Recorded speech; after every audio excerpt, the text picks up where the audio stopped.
Le magazine de ce dimanche a pour thème VIH, sida et résistance aux anti-infectieux, nouveaux défis pour la santé publique.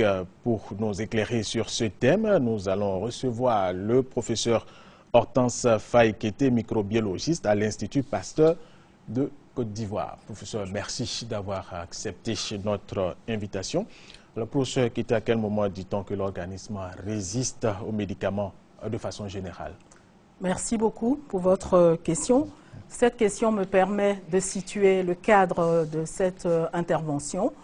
En ce qui concerne les traitements anti-infectieux, il faut dire que ce sont des molécules développées soit vis-à-vis des bactéries, c'est ce qu'on appelle les antibiotiques, soit vis-à-vis des virus, c'est ce qu'on appelle les antiviraux, soit vis-à-vis des parasites, c'est ce qu'on appelle les antiparasitaires.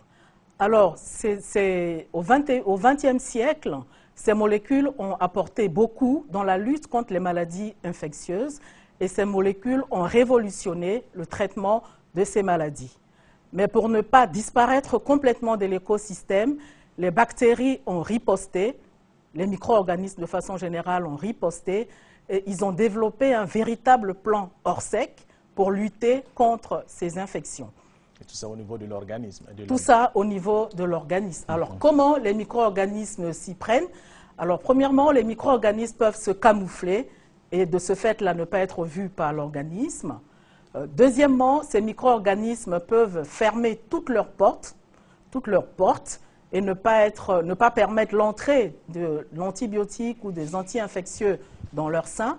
Et troisièmement, ces micro-organismes vont envoyer de véritables missiles sol-air et ces missiles vont donc détruire les médicaments.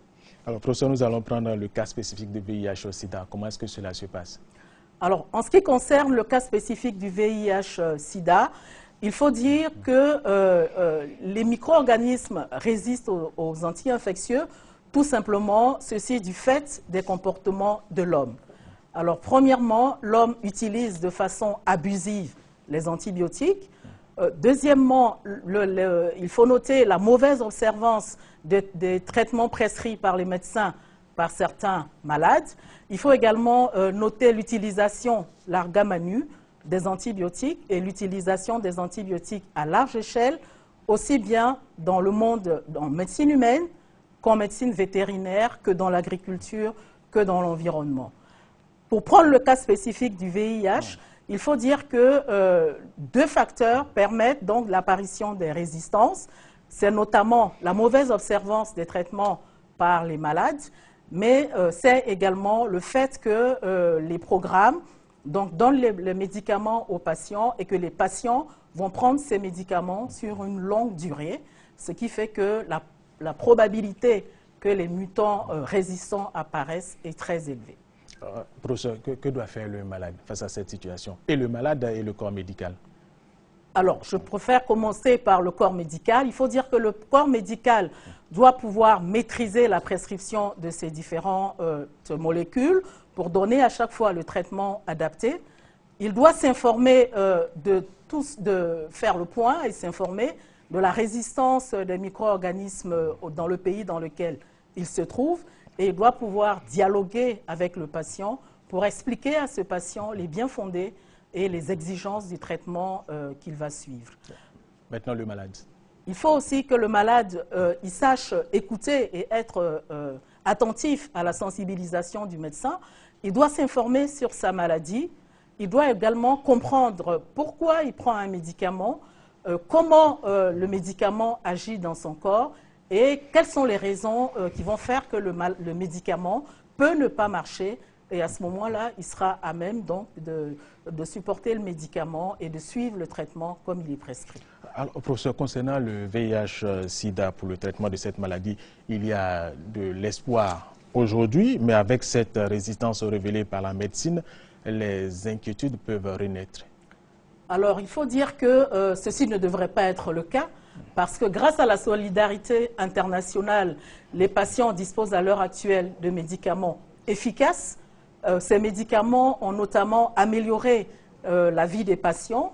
Ces médicaments ont même agi et on fait donc infléchir la prévalence de la maladie et on fait diminuer les nouvelles infections. Et donc ces médicaments sont efficaces. Voilà pourquoi nous devons rester vigilants. Hein, nous devons nous organiser pour que ces médicaments apportent un bénéfice le plus longtemps possible et que l'on ne voit pas apparaître la résistance comme on le verrait pour certaines maladies. Il n'y a pas lieu de désespérer, donc. Il n'y a pas lieu de désespérer puisque les médicaments sont encore actifs. Alors, outre le VIH-Sida, est-ce qu'il y a d'autres maladies où la médecine, où les recherches ont permis de révéler qu'il y a résistance? Oui, c'est le cas notamment dans le cadre du paludisme. Vous avez certainement dû entendre parler de la chloroquinorésistance qui oblige à présent les médecins à prescrire les dérivés de l'artésimine pour le traitement du paludisme. C'est le cas également de la tuberculose. Actuellement, on parle des souches MDR et XDR de la tuberculose. Et c'est le cas également des infections acquises en milieu hospitalier que l'on appelle communément les infections nosocomiales. Alors, professeur, comment est-ce qu'on peut se rendre compte de cette résistance? Alors, pour se rendre compte de cette résistance, il faut s'adresser à un laboratoire. Donc, c'est la mission des différents laboratoires de détecter cette résistance et de mettre en œuvre et d'utiliser des outils donc, pour détecter la résistance, pour justement prévenir les autorités et alerter les autorités pour que ces résistances-là ne deviennent pas un problème de santé publique. Ah, oui, justement, en parlant de laboratoires, est-ce qu'il existe des laboratoires dans tous les hôpitaux et également dans tous les centres de santé, surtout à l'intérieur du pays? Merci pour la question. Il faut dire que c'est vrai qu'il n'existe pas de laboratoire dans tous les centres de santé de la Côte d'Ivoire, mais à l'heure actuelle, des plateaux techniques sont bien développés au niveau des laboratoires de CHR, c'est-à-dire des centres hospitaliers régionaux. Et ces centres hospitaliers régionaux peuvent servir de pôles, peuvent servir de centres d'expertise pour que toute la population, tous les malades d'une région puissent y réaliser les tests de diagnostic afin qu'ils soient correctement pris en charge en fonction de ce qui aura été trouvé par le laboratoire. Oui, à cela aussi, il faut ajouter la formation, professeur. Oui, c'est sans formation, autant au niveau des techniciens de labo que du personnel médical. Oui, ce qu'il y a, c'est qu'il faut quand même signifier qu'au niveau de la Côte d'Ivoire, nous avons les ressources humaines qu'il faut. Les ressources humaines sont disponibles. Actuellement, il y a un déploiement de managers de laboratoire à l'intérieur du pays, notamment au niveau des CHR. Donc, je peux vous assurer que un personnel qualifié est disponible sur place pour prendre en charge les analyses des patients et faciliter donc la prise en charge par le médecin. De temps en temps, il faudra renforcer les compétences. Alors, quelle stratégie le pays, la Côte d'Ivoire, doit adopter face à cette situation?